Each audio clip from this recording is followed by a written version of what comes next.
पहिल्या दोन मुद्द्यामध्ये आपण बघितलं, पहिल्या दोन पार्टमध्ये आपण बघितलं तुमचं शेळीपालन कधीच बंद पडणार नाही. तर त्याच्या पहिल्या पार्टमध्ये बघितलं की बंद पडू नये म्हणून पहिलं पाऊल काय उचलायचं तर बॅकअप ठेवायचा. दुसरं पाऊल किंवा दुसऱ्या व्हिडिओमध्ये आपण असं बघितलं की मोठ्या लोकांची शेळीपालनं का बंद पडतात. आणि आजच्या तिसऱ्या पार्टमध्ये आपण बघणार आहोत की काय केलं पाहिजे जेणेकरून तुमचं शेळीपालन कधीच बंद पडणार नाही. हे बघा, दुसऱ्या पार्टमध्ये जे आपण बघितलं होतं की शेळीची मानसिकता समजून घ्या.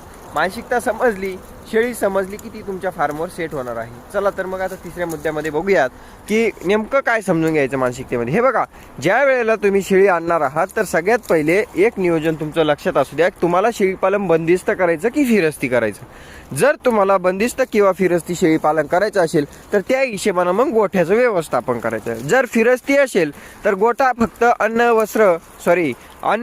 अन्न म्हणल्यापेक्षा ऊन, वारा आणि पाऊस या तीन गोष्टीपासून संरक्षण होईल या पद्धतीचा गोठा जरी असेल तरीही तुमच्या शेळ्या व्यवस्थित राहू शकतील.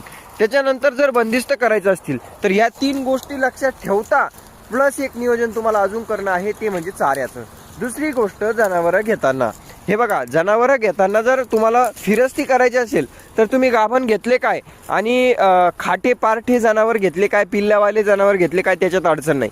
पण जर बंदिस्त करायचं असेल तर शक्यतो जनावरं हे पारठी निवडा, दुधाचे निवडा. बिगर पिल्लाचे असेल तरी चालेल आणि पिल्लं नसेल किंवा मग फक्त दुधाचे असेल तरी चालेल. त्याच्या मागचं कारण असं आहे की शेळ्या सेट करायच्या वेळी पार्ट्या शेळ्यांना कसल्याही प्रकारच्या बिमाऱ्या होत नाही, आजार होत नाही. आणि शेळी होऊन काय होणार आहे की दुधाच्या शेळीचं दूध कमी होईल, थोडीशी खराब होईल अंगावर, पण एकदा सेट झाली की पुन्हा ती अंगावर सुधारते. पण जर गाभण शेळीला वातावरण सेट नाही झालं आणि ती शेळी जर स्ट्रेसमध्ये आली, ती जर गाभडून गेली तर तुम्हाला प्रॉब्लेम्स होतात. त्याच्यामुळं शेळ्या ह्या घेत्यावेळी बंदिस्तामध्ये ह्या शक्यतो पार्ट्या घ्या जेणेकरून तुम्हाला तकलीफ होणार नाही, प्रॉब्लेम येणार नाही. दुसरी गोष्ट, फिरस्ती करायची असली तर कोणती शेळी निवडावी. हे बघा, सर्वप्रथम माझं तर सांगणं राहील की पारठी शेळी.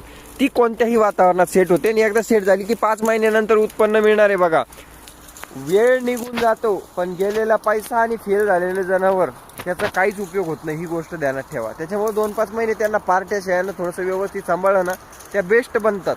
पण बोगस शेळ्या ठेवून उपयोग होत नाही मग, ही गोष्ट. आणि दुसरी गोष्ट म्हणजे त्याच्यात तुमचा फायदा पण होतोच, ही गोष्ट ध्यानात ठेवा.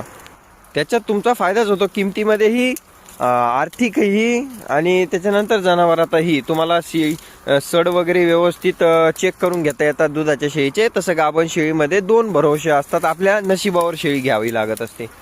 बाकी रंदेभैया शेळीपालन फार्मला येणाऱ्या पार्टसाठी सबस्क्राईब आणि फॉलो करून घ्या. धन्यवाद, बाय बाय.